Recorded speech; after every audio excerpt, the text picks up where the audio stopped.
Hello नमस्कार दोस्तों, मैं प्रियंका द्विवेदी स्वागत करती हूँ आप सभी का। हम सभी हिंदी साहित्य का इतिहास भक्ति काल की प्रैक्टिस सेट कर रहे हैं और भक्ति काल में जो है कृष्ण काव्य धारा के 30 प्रश्न हम लोगों ने कर लिए थे। 30 प्रश्न हम लोगों ने कर लिए थे। ये प्रैक्टिस सेट जैसा कि हम सभी जानते हैं कि यूजीसी नेट जेआरएफ सभी राज्यों के टीजीटी पीजीटी बिहार शिक्षक भर्ती टीआरई 3.0 टीआरई 4.0 ठीक है, D triple S B KVS NVS, ये जो प्रैक्टिस सेट है ये सभी के लिए इम्पॉर्टेंट है।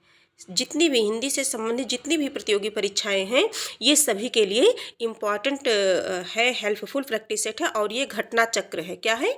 घटना चक्र की प्रैक्टिस सेट है। ठीक है, पीवाईक्यू क्वेश्चन है, प्रीवियस ईयर जो भी क्वेश्चन आए हुए हैं जितने भी एग्जाम में, ये सभी हम सभी प्रतिदिन इनको सॉल्व करते हैं और अपनी तैयारी को आगे बढ़ाते हैं एक कदम। तो 30 प्रश्न हम लोग कर लिए थे। 30वां प्रश्न है हमारा, वल्लभाचार्य द्वारा रचित ग्रंथ का नाम है। वल्लभाचार्य द्वारा रचित ग्रंथ का नाम है। तो वल्लभाचार्य द्वारा रचित ग्रंथ का नाम है तो ये आड़ुभाष्य है। क्या है? आड़ुभाष्य है। Right answer D. ये सब हम लोग पढ़े थे पहले से भी। अगला प्रश्न हम देखते हैं, 31 नंबर का प्रश्न देखते हैं। कृष्ण काव्य धारा के प्रवर्तक है। ऑप्शन ए है सूरदास, ऑप्शन बी है स्वामी वल्लभाचार्य, ऑप्शन सी है नाभादास, ऑप्शन डी है चैतन्य महाप्रभु। ऑप्शन डी है चैतन्य महाप्रभु। तो कृष्ण काव्य धारा के प्रवर्तक पूछा गया है कि कृष्ण काव्य धारा के प्रवर्तक कौन है। प्रश्न संख्या है हमारा 31। तो स्वामी वल्लभाचार्य है। स्वामी वल्लभाचार्य है। कौन है? स्वामी वल्लभाचार्य है। कृष्ण काव्य धारा के प्रवर्तक क्या है? वल्लभाचार्य है।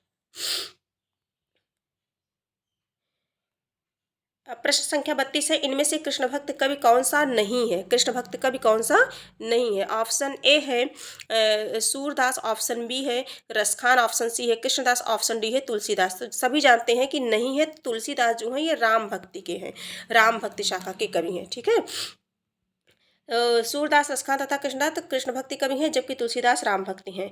और प्रश्न संख्या 33 है, कई चिंतन एवं कला धाराओं का योगदान मिलता है। कई चिंतन एवं कला धाराओं का योगदान मिलता है। ऑप्शन ए है कृष्ण भक्ति धारा, ऑप्शन बी है प्रेम मार्गी धारा, ऑप्शन सी है भारतेंद्र युगीन धारा, ऑप्शन डी है रीति काव्य धारा। तो प्रश्न संख्या 33 है। इसका जो राइट आंसर है वो क्या है? राइट आंसर ए है कृष्ण भक्ति काव्य धारा। कृष्ण भक्ति काव्य धारा। कई चिंतन एवं कला धाराओं का योगदान, इसके विषय में थोड़ा सा हम सभी पढ़ लेते हैं। ठीक है, ये जो है कई चिंतन एवं कलाधाराओं का योगदान कृष्ण भक्ति शाखा में मिलता है। वल्लभ संप्रदाय वल्लभाचार्य, वल्लभ संप्रदाय वल्लभाचार्य। निम्बार्क संप्रदाय किसका है? निम्बार्काचार्य का है। राधा वल्लभ हित हरिवंश का है। हरिदासी संप्रदाय स्वामी हरिदास का है। सखी संप्रदाय, हरिदासी संप्रदाय या सखी संप्रदाय किसका है? स्वामी हरिदास का है। गौड़ी संप्रदाय चैतन्य महाप्रभु का है। ये इस संप्रदाय से पूछा जाता है कि वल्लभाचार्य का संप्रदाय, तो वल्लभ संप्रदाय किसका है? वल्लभाचार्य का। और निम्बार्क संप्रदाय निम्बार्काचार्य का है। ठीक है, सखी संप्रदाय स्वामी हरिदास का है। ठीक, तो इस प्रश्न संख्या 34 है, रुद्र संप्रदाय की स्थापना किसने की? रुद्र संप्रदाय की स्थापना किसने की? ऑप्शन ए है रुद्र स्वामी, ऑप्शन बी है श्री स्वामी, ऑप्शन सी है विष्णु स्वामी, ऑप्शन डी है निम्बार्काचार्य। ये टीजीटी परीक्षा 2013 में आया हुआ प्रश्न है। ये रुद्र संप्रदाय की स्थापना किसने की? तो रुद्र संप्रदाय की स्थापना किसने की? विष्णु स्वामी ने की। किसने की? विष्णु स्वामी ने की। रुद्र संप्रदाय वल्लभाचार्य के द्वारा प्रवर्तित संप्रदाय के रूप में जीवित है। वल्लभाचार्य के द्वारा जो संप्रदाय है उसका वो प्रवर्तित संप्रदाय के रूप में जीवित है। इसीलिए रुद्र संप्रदाय का संस्थापक वल्लभाचार्य को ही माना जाता है। किसे माना जाता है? वल्लभाचार्य को माना जाता है। राधा वल्लभ संप्रदाय का प्रवर्तन किसने किया? ऑप्शन ए है वल्लभाचार्य, ऑप्शन बी है माधवाचार्य, ऑप्शन सी है हित हरिवंश, ऑप्शन डी है सूरदास। अभी आपको ऊपर बताया गया है ना, राधा वल्लभ संप्रदाय का प्रवर्तन किसने किया? तो राधा वल्लभ संप्रदाय कौन किसने किया? हित हरिवंश ने किया। किसने किया? हित हरिवंश ने किया। थोड़ा सा पढ़ते हैं इसके बारे में। राधा वल्लभ संप्रदाय का प्रवर्तन हित हरिवंश ने किया। इनको कृष्ण की वंशी का अवतार कहा जाता है। प्रश्न बन सकता है कि कृष्ण की वंशी का अवतार किसे कहा जाता है? तो राधा वल्लभ को। ठीक है, ये राधा को स्वतंत्र अधिष्ठात्री देवी मानते हैं, जबकि वल्लभाचार्य रुद्र संप्रदाय और माध्वाचार्य द्वैतवाद अथक ब्रह्म संप्रदाय के प्रवर्तक हैं। कुछ महत्वपूर्ण तथ्य हैं। सहचरी सुख रसिकदास, ही अनूप जी और हित वृंदावन दास राधा वल्लभ संप्रदाय के कवि थे। सहचरी सुख रसिकदास, ही अनूप जी, हित वृंदावन दास, ठीक है, ये सभी राधा वल्लभ संप्रदाय के कवि थे। सहचरी सुख ने रंगमाल, रसिकदास ने चूड़ामणि, ही अनूप जी ने माधुरी विलास तथा हित वृंदावन दास ने फुटकल कविताओं की रचना की। प्रश्न संख्या 36 है। कृष्ण के साथ राधा की महानता संप्रदाय की विशेषता है। किस संप्रदाय की विशेषता है? ऑप्शन ए है श्री, ऑप्शन बी है रुद्र, ऑप्शन सी है ब्रह्म, ऑप्शन डी है सनकादि।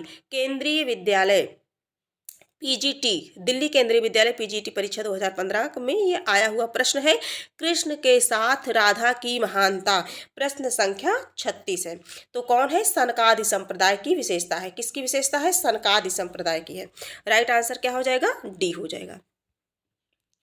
निम्बार्क संप्रदाय कृष्ण भक्ति से संबंध रखने वाला ब्रज मंडल का प्रमुख वैष्णव संप्रदाय है। वैष्णव संप्रदाय है। इस संप्रदाय के आदि उपदेष्ट श्री हंस भगवान है। उसने सनत सनकादि को उपदेश दिया। ये ऋषि हैं, है ना। सनत सनकादि को उपदेश दिया, इसीलिए इस संप्रदाय को सनकादि संप्रदाय भी कहते हैं। नारद मुनि ने इस उपदेश को ग्रहण कर इसे आचार्य निम्बार्क को दिया। किसने दिया? नारद मुनि ने इसे ग्रहण करके निम्बार्क को दिया, आचार्य निम्बार्क को। इस संप्रदाय में ईश्वर को सगुण अवतारी श्री कृष्ण के रूप में स्वीकार किया जाता है। कृष्ण भक्ति में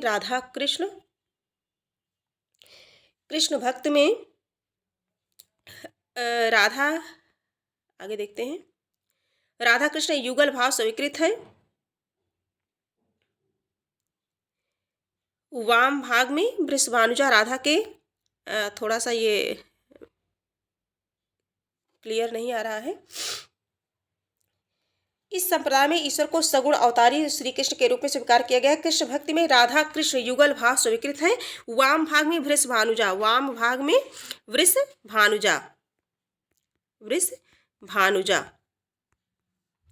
राधा के साथ विराजमान श्री कृष्ण ही उपास्य हैं। कृष्ण लीलावतारी हैं, अतः श्री तथा लक्ष्मी दोनों रूपों में वे कृष्ण के साथ प्रकट होती है। किसके रूप में? श्री तथा लक्ष्मी दोनों रूपों में कृष्ण के साथ प्रकट होती है। कौन? राधा जी। और निम्बार्क के संप्रदाय में राधा का स्वकीय रूप स्वीकार किया गया है। राधा का कौन सा रूप स्वीकार किया गया है? स्वकीय रूप स्वीकार किया गया है। किसमें? निम्बार्क संप्रदाय में राधा का स्वकीय रूप स्वीकार किया गया है। और भक्ति के 5 रूपों में उज्ज्वल भक्ति यानी दाम्पत्य भक्ति को ही सर्वश्रेष्ठ माना गया है। दाम्पत्य भक्ति को श्रेष्ठ माना गया है। भक्ति के 5 रूपों में दाम्पत्य भक्ति को सबसे सर्वश्रेष्ठ माना गया है। अन्य महत्वपूर्ण तथ्य भी हैं। निम्बार्क को भगवान कृष्ण के सुदर्शन चक्र का अवतार माना जाता है। भगवान कृष्ण के सुदर्शन चक्र का अवतार किसे माना जाता है? निम्बार्क को। कुछ विद्वानों का मत है कि अत्यंत सुंदर होने के कारण इनको शैशव काल में सुदर्शन कहते थे, है ना। शैशव काल में सुदर्शन कहते थे। निम्बार्काचार्य ने अपने सिद्धांतों की स्थापना के लिए 5 ग्रंथों का प्रणयन किया, जिसमें वेदांत, पारिजात, सौरभ, ब्रह्मसूत्र,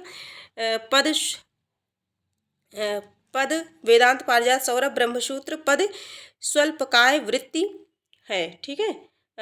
दशश्लोकी भक्ति सिद्धांत प्रतिपादक दत्त श्लोकों की सुप्रसिद्ध रचना है, तथा श्री कृष्ण अस्तवराज, मंत्र रहस्यो, षोडशी और प्रपन्न कल्पवल्ली इनकी अन्य कृतियां हैं। निम्बार्क का दार्शनिक सिद्धांत क्या है? द्वैतवाद है। ये इंपॉर्टेंट है। निम्बार्क का जो दार्शनिक है वो क्या है? द्वैतवाद है, ठीक। प्रश्न संख्या 37 है। निम्नलिखित में से कौन श्री कृष्ण भक्ति का संप्रदाय नहीं है? निम्नलिखित में से कौन श्री कृष्ण भक्ति का संप्रदाय नहीं है? ऑप्शन ए है श्री वल्लभ संप्रदाय, ऑप्शन बी है हरिदासी संप्रदाय, ऑप्शन सी है तत्सुखी संप्रदाय, ऑप्शन डी है गौड़ी संप्रदाय। तो 37 का है क्या है? तत्सुखी संप्रदाय नहीं है। प्रश्न में क्या पूछा गया है? नहीं पूछा गया है। श्री वल्लभ संप्रदाय, हरिदासी, गौड़ी संप्रदाय है, तत्सुखी संप्रदाय नहीं है। तो राइट आंसर क्या हो जाएगा? सी हो जाएगा। महात्मा जीवाराम 1800 से 1857 ईस्वी ने सखी भाव की भक्ति को और पल्लवित किया, तत्सुखी शाखा की स्थापना की। तत्सुखी शाखा की स्थापना की कौन? महात्मा जीवाराम ने। इस संप्रदाय के भक्त स्वयं स्त्री वेश धारण कर राम की उपासना करते थे। क्या करके? स्त्री वेश धारण करके राम की उपासना करते थे और सीता को सपत्नीक मानते थे। शेष संप्रदाय कृष्ण भक्ति संप्रदाय के हैं। ठीक, किस संप्रदाय के बारे में हम लोगों ने पढ़ा? तत्सुखी संप्रदाय के बारे में। 84 वैष्णव की वार्ता, प्रश्न संख्या 38 है। 84 वैष्णव की वार्ता का संबंध किस संप्रदाय से है? ऑप्शन ए है सखी संप्रदाय, ऑप्शन बी है रामानुज संप्रदाय, ऑप्शन सी है स्त्री संप्रदाय, ऑप्शन डी है वल्लभ संप्रदाय। ये पीजीटी परीक्षा 2013 का आया हुआ प्रश्न है। ये प्रश्न संख्या 38 है हमारा, और इसका जो राइट आंसर है वो क्या हो जाएगा? राइट आंसर इसका डी हो जाएगा। 84 वैष्णव की वार्ता का संबंध किससे है? तो वल्लभ संप्रदाय से है। 84 वैष्णव की वार्ता का संबंध वल्लभ संप्रदाय, जबकि सखी संप्रदाय राधा कृष्ण युगल उपासना का है। सखी संप्रदाय अभी ऊपर हम लोगों ने पढ़ा, राधा कृष्ण की युगल उपासना से है। रामानुज संप्रदाय विशिष्टाद्वैतवाद, ये प्रश्न पूछा जाता है। रामानुज संप्रदाय किससे? विशिष्टाद्वैतवाद से है। वैष्णव धर्म और श्री संप्रदाय महालक्ष्मी जी की उपासना से संबंधित है। प्रश्न संख्या 39 है। अष्टयाम नामक पुस्तक में किसकी दिनचर्या का वर्णन है? ऑप्शन ए है कृष्ण की, ऑप्शन बी है राम की, ऑप्शन सी है विष्णु की, ऑप्शन डी है शंकर की। तो अष्टयाम 39 नंबर का प्रश्न है। ये थोड़ा विवादास्पद प्रश्न है, इसकी वो देख लेते हैं।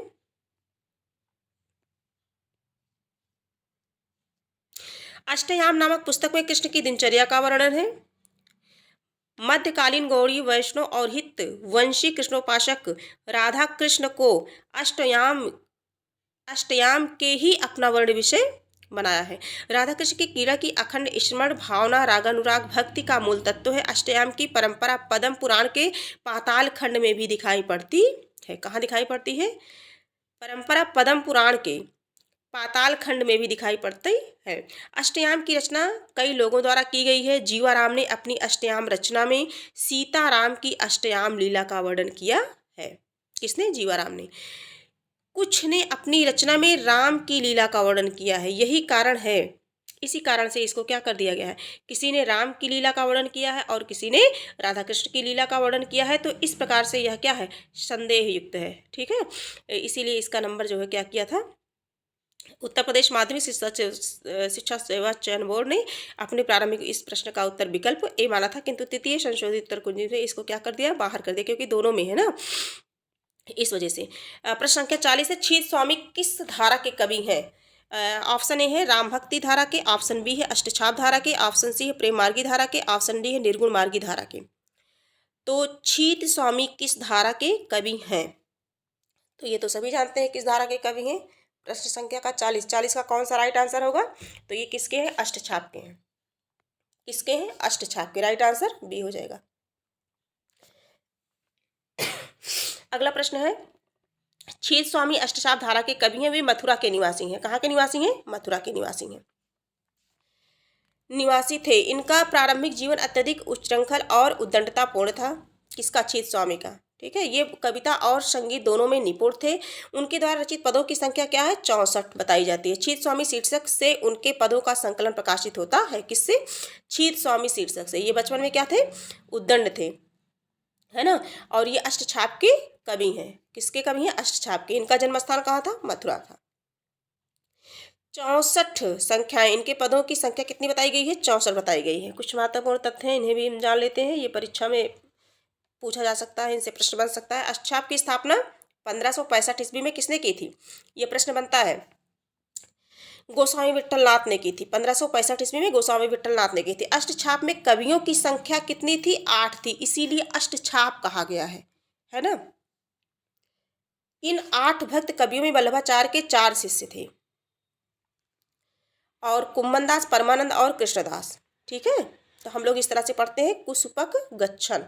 ठीक, कु से हो गया कुम्भनदास हो गया, सा से हो गया सूरदास हो गया, पा से हो गया परमानंद, और का से हो गया कृष्णदास। तो ये सब क्या थे? वल्लभाचार्य के शिष्य थे। इसमें 4 जो है वल्लभाचार्य के शिष्य थे और 4 किसके थे? गोस्वामी विट्ठल नाथ के शिष्य थे। तो कुसुपक से ये 4 किसके हो गए? वल्लभाचार्य के हो गए।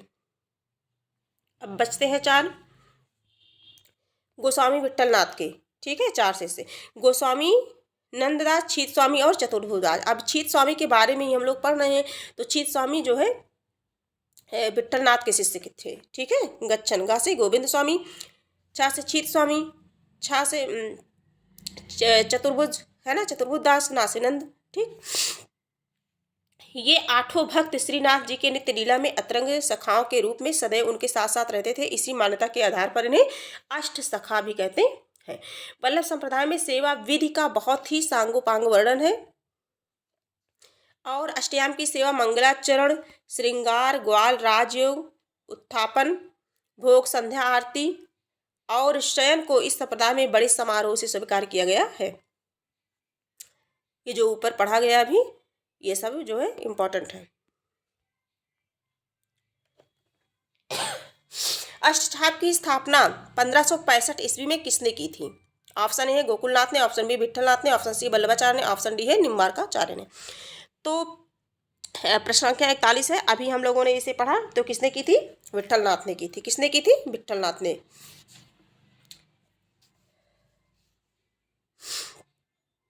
अगला प्रश्न है अष्टछाप की स्थापना किसने की थी? तो अष्टछाप की स्थापना विट्ठलनाथ ने की थी। इसमें ज़्यादा टाइम वेस्ट नहीं करना है, अभी पढ़ा। अष्टछाप के संस्थापक कौन थे? तो अष्टछाप के जो संस्थापक थे वो कौन थे? अभी हम लोगों ने पढ़ा विट्ठलनाथ। ये प्रश्न को घुमा के पूछ लिया गया है। अष्टछाप की स्थापना का श्रेय किस आचार्य को है? फिर उसी क्वेश्चन को ये एनबीएस प्रवक्ता 2000, ये 44 नंबर का प्रश्न है। और ये 44 नंबर का प्रश्न 2014 में पूछा गया था एनबीएस प्रवक्ता परीक्षा में। अष्टछाप की स्थापना का श्रेय किस आचार्य को है? एक ही प्रश्न को कितनी बार पूछा गया घुमा के? विट्ठलनाथ ने। अष्टछाप के संस्थापक तो कौन है? विट्ठलनाथ है ना। अष्टछाप के संस्थापक कौन है? विट्ठलनाथ है। राइट आंसर डी हो जाएगा। अष्टछाप में कवियों की संख्या कितनी है? तो जैसे अष्ट से अष्ट मतलब 8 कवि, है ना, तो राइट आंसर भी हो जाएगा।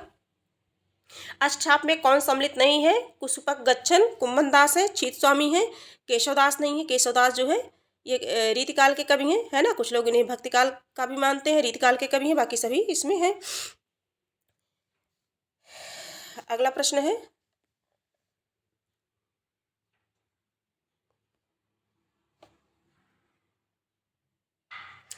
प्रश्न संख्या जो है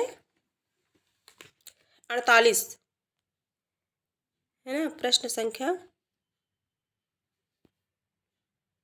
संख्या जो है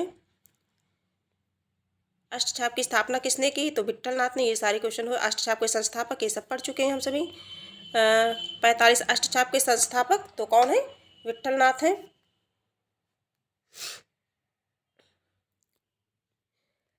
46 प्रश्न संख्या पढ़ लिए हैं। 47 भी हो गया है। 48 है, 48 नंबर का प्रश्न है।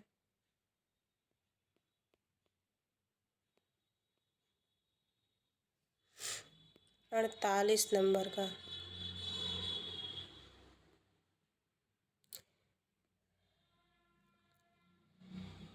यहाँ ये प्रश्न देखते हैं। ये 60 नंबर का प्रश्न देखते हैं। क्षमा चाहूँगी, जो बीच में क्वेश्चन छोटे हैं उन्हें फिर से क्लास में ऐड कर दूंगी मैं प्रैक्टिस सेट में। प्रश्न संख्या 60 देखते हैं। निम्नलिखित में से कौन सा कवि अष्टछाप का नहीं है? अष्टछाप का नहीं है। तो इसमें देखते हैं कि कौन सा कवि जो है अष्टछाप का नहीं है। निम्नलिखित में से कौन सा कवि? ऑप्शन ए है नंददास, ऑप्शन बी है परमानंद, ऑप्शन सी है छीत स्वामी और ऑप्शन डी है हरिव्यास देव। ऑप्शन डी है हरिव्यास देव। तो इसमें जो है कौन सा नहीं है? हरिव्यास देव नहीं है। कौन नहीं है? हरिव्यास देव नहीं है। इन्हें भी पढ़ा है हम लोगों ने, इन्हें भी और इन्हें भी पढ़ा है ना। हरिव्यास देव नहीं है। डिटेल में पढ़ लेते हैं। हरिव्यास देव अष्टछाप के कवि नहीं है, बल्कि निम्बार्काचार्य संप्रदाय के कवि हैं। नाभादास द्वारा दी गई सूचना अनुसार श्रीभट्ट के सुयोग्य शिष्य हरिव्यास हैं। किसके हैं? श्रीभट्ट के सुयोग्य शिष्य हैं। कौन है? हरिव्यास। हरिव्यास देव का निम्बार्क संप्रदाय में वही स्थान है जो वल्लभी संप्रदाय में सूरदास का है ना। वल्लभी संप्रदाय में सूरदास का है। हरिव्यास देव ने निम्बार्क संप्रदाय का संगठन नए सिरे से किया। अपने संप्रदाय में उन्होंने रसिक संप्रदाय का प्रवर्तन किया। इस शाखा को हरिव्यासी भी कहा जाता है। वे मधुर भाव के उपासक थे। कविता में वे अपना नाम हरिप्रिया रखते थे। किसकी चर्चा कर रहे हैं हम लोग? हरिव्यास की, ठीक है। हरिप्रिया रखते थे। हरिव्यास देव ने कई शाक्तों को वैष्णव बनाया है, कई शाक्तों को वैष्णव बनाया है और उनमें भक्ति का संचार किया है। ठीक। प्रश्न संख्या 61 है, निम्नांकित में कौन अष्टछाप का कवि नहीं है? निम्नांकित में कौन अष्टछाप का कवि नहीं है? ऑप्शन ए है कुम्भन दास, ऑप्शन बी है स्वामी हरिदास, ऑप्शन सी है परमानंद दास, ऑप्शन डी है छीत स्वामी। तो कौन अष्टछाप का नहीं है? तो हम लोगों ने पढ़ा था कि कुसुपक गच्छन, है ना, छीत स्वामी भी हैं, है ना, कुम्भन दास भी हैं, और कौन नहीं है? परमानंद भी हैं, स्वामी हरिदास नहीं है। कौन नहीं है? स्वामी हरिदास नहीं है। तो राइट आंसर हमारा क्या हो जाएगा? बी हो जाएगा। ये भी है, ये भी है, ये भी है, यही नहीं है, तो यही राइट आंसर हमारा हो जाएगा, क्योंकि नहीं पूछा गया है। प्रश्न संख्या है, स्वामी हरिदास अष्टछाप के कवि नहीं है। इन्हीं के नाम से हरिदासी संप्रदाय का नामकरण हुआ। हरिदासी संप्रदाय, स्वामी हरिदास। सखी भाव प्रधान संप्रदाय होने के कारण इस संप्रदाय को सखी संप्रदाय भी कहते हैं। प्रभु दयाल मीतल के अनुसार इनका समय 16वीं 17वीं शती है। स्वामी हरिदास संगीत कला के मर्मज्ञ थे, किंतु ये एकमात्र भगवान को रिझाने के लिए ही गाते थे। अकबरी दरबार के विख्यात गायक कौन है? तानसेन, है ना, सभी जानते हैं, सभी परिचित हैं इनसे। तानसेन इन्हीं के शिष्य थे, इन्हीं के शिष्य थे। रस सिद्ध भक्त कवि हरिदास जी ने ध्रुपद शैली में श्रृंगार भक्ति के गेय पदों की रचना की। किस शैली में की? ध्रुपद शैली में। इनमें से 108 पद केलिमाला के नाम से प्रसिद्ध हैं। कितने पद केलिमाला के नाम से प्रसिद्ध हैं? 108। प्रश्न संख्या 62 है, हरिदास संप्रदाय को अन्य किन नाम से भी पुकारा जाता है? यह नाम है, ऑप्शन ए है अष्टछाप संप्रदाय, ऑप्शन बी है राधा वल्लभ संप्रदाय, और ऑप्शन सी है सखी संप्रदाय, ऑप्शन डी है चिंत्या चित्त संप्रदाय, है ना। तो इसका राइट आंसर क्या हो जाएगा? सखी संप्रदाय, ऑप्शन सी, अभी हम लोगों ने ऊपर पढ़ा है। जुगलमान चरित नामक ग्रंथ के लेखक हैं। जुगलमान चरित नामक ग्रंथ के लेखक हैं। तो ऑप्शन ए है नंददास, ऑप्शन बी है कृष्णदास, ऑप्शन सी है चतुर्दास, ऑप्शन डी है छीत स्वामी। प्रश्न संख्या 63 है। तो जुगलमान चरित नामक ग्रंथ के जो लेखक हैं वो कौन है? कृष्णदास है। कौन है? कृष्णदास है। राइट आंसर बी हो जाएगा। सूरदास और नंददास के पश्चात कृष्णदास अष्टछाप कवियों में तीसरे स्थान पर आते हैं। अष्टछाप कवियों में तीसरे स्थान पर आते हैं। वल्लभाचार्य ने इन्हें पुष्टमार्ग में दीक्षित किया। किसने? वल्लभाचार्य ने। इनके द्वारा रचित 3 रचनाएं हैं। किसके? कृष्ण। भ्रमर गीत, प्रेम तत्व, जुगलमान चरित। जुगलमान चरित में राधा कृष्ण के प्रेम का वर्णन है और श्रृंगारिकता के कारण यह अधिक प्रसिद्ध है, फेमस है। किसके कारण? श्रृंगारिकता के कारण। भ्रमर गीत प्रसंग का मूल स्रोत है। ऑप्शन ए है श्रीमद् भागवत का 5वां स्कंद, ऑप्शन बी है श्रीमद् भागवत का 10वां स्कंद, ऑप्शन सी है श्रीमद् भागवत का 3य स्कंद, ऑप्शन डी है श्रीमद् भागवत का 9वां स्कंद। ठीक, 64 नंबर का प्रश्न है। तो इसका राइट आंसर जो हो जाएगा वो हो जाएगा बी, श्रीमद् भागवत का 10वां स्कंद। श्रीमद् भागवत का 10वां स्कंद। तो राइट आंसर क्या हो जाएगा? बी हो जाएगा। भ्रमर गीत प्रसंग सूरसागर का एक भाग है। सूरसागर का एक भाग है जिसका मूल स्रोत श्रीमद् भागवत के 10वें स्कंद का 46वां 47वां अध्याय है। 46वां 47वां अध्याय। सूरदास का जन्म 1478 ईस्वी में और मृत्यु 1583 ईस्वी में हुई थी। ये वल्लभाचार्य के शिष्य थे। सूर का काव्य का मुख्य विषय कृष्ण भक्ति है। क्या है? कृष्ण भक्ति है। सूर के भाव चित्रण में वात्सल्य को श्रेष्ठ माना गया है। सूर की भक्ति पद्धति पुष्ट मार्गीय भक्ति है। भागवत में गोपियां उद्धव से मिलने पर कृष्ण की स्वार्थ मैत्री पर थोड़ा आक्षेप करती हैं और शीघ्र ही भ्रमर का प्रवेश हो जाता है। भंवर गीत में कुशल प्रश्न के पश्चात निर्गुण सगुण पर विवाद प्रारंभ हो जाता है जो 22 छंद तक चलता है। निर्गुण सगुण पर विवाद कितने छंदों तक चलता है? 22 छंदों तक चलता है। भ्रमर गीत का उपजीव्य ग्रंथ है तो क्या है? श्रीमद् भागवत पुराण। क्या है? श्रीमद् भागवत पुराण। श्रीमद् भागवत पुराण भ्रमर गीत का उपजीव्य ग्रंथ है, श्रीमद् भागवत पुराण। और इसमें जो है 48 से कुछ प्रश्न जो है छूट गए हैं, है ना। ये हम लोगों ने पढ़ा था, 34 कर लिया था। 47 तक हम लोगों ने पढ़ा था, फिर 47 के बाद सीधे जो है ये 60 आ गया, है ना।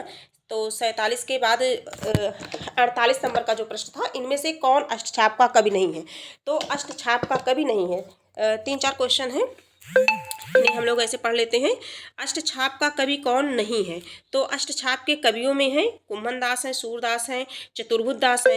तो कौन नहीं है, हरि व्यास देव नहीं है ना। सूरदास किसके शिष्य थे। तो सूरदास जो है वल्लभाचार्य के शिष्य थे। फिर सूरदास किसके शिष्य थे, ये पूछो क्वेश्चन किया गया है, तो ये वल्लभाचार्य के शिष्य थे, है ना। इसी तरह से है, निम्न में से कौन विट्ठलनाथ का शिष्य था। विट्ठलनाथ का शिष्य, तो सूरदास, चतुर्बुद्ध दास, परमानंद दास, कृष्णदास, है ना। तो विट्ठलनाथ के जो शिष्य थे वो कौन थे, चतुर्बुद्ध दास थे। तो इस तरह से ये जो प्रश्न है, अष्टछाप के प्रमुख कवि नंददास किसके शिष्य थे। तो नंददास विट्ठलनाथ के शिष्य थे। कहने का मतलब ये है कि जो अष्टछाप में 8 कवि हैं, और कौन से कवि जो है सूरदास के, कौन से कवि जो है वल्लभाचार्य के हैं, और कौन से कवि विट्ठल नाथ के हैं, ये सब हमें ध्यान देना है। इन्हीं से जो 5-6 क्वेश्चन जो बचे थे, इन्हीं से बने थे क्वेश्चन। तो हम एक बार फिर से देख लेते हैं। कुसुपक इन इस नाम से, जैसे का से कुम्भन दास, और पा से परमानंद दास, का से फिर कृष्णदास हो गए, सा से सूरदास। ये जो है वल्लभाचार्य के शिष्य में आते हैं, ये वल्लभाचार्य के शिष्य में आते हैं, ये चारों वल्लभाचार्य के शिष्य में आते हैं। अब जो 4 बच्चे, इनको हम गच्छन, है ना, एक प्रकार से ये ट्रिक है याद करने की, क्योंकि भूल जाता है, और जब ये ट्रिक रहती है तो फिर दिमाग में अपने आप जो है आ जाता है। ये गोस्वामी विट्ठलनाथ के, गा से गोविंद स्वामी हो गया, है ना, ये गोस्वामी गोविंद स्वामी हो गए, ना से नंददास हो गए, और छा से छीत स्वामी हो गए, छा से छीत स्वामी हो गए, है ना। फिर चतुर्बुद्ध दास हो गए, बचते हैं चतुर्बुद्ध दास, ठीक है। तो इस प्रकार से जो 4 हैं वो वल्लभाचार्य के शिष्य हैं, और जो 4 बचते हैं वो जो है विट्ठलनाथ के शिष्य हैं। तो इनको याद करना जरूरी है, परीक्षा की दृष्टि से इम्पॉर्टेंट, महत्वपूर्ण है ये।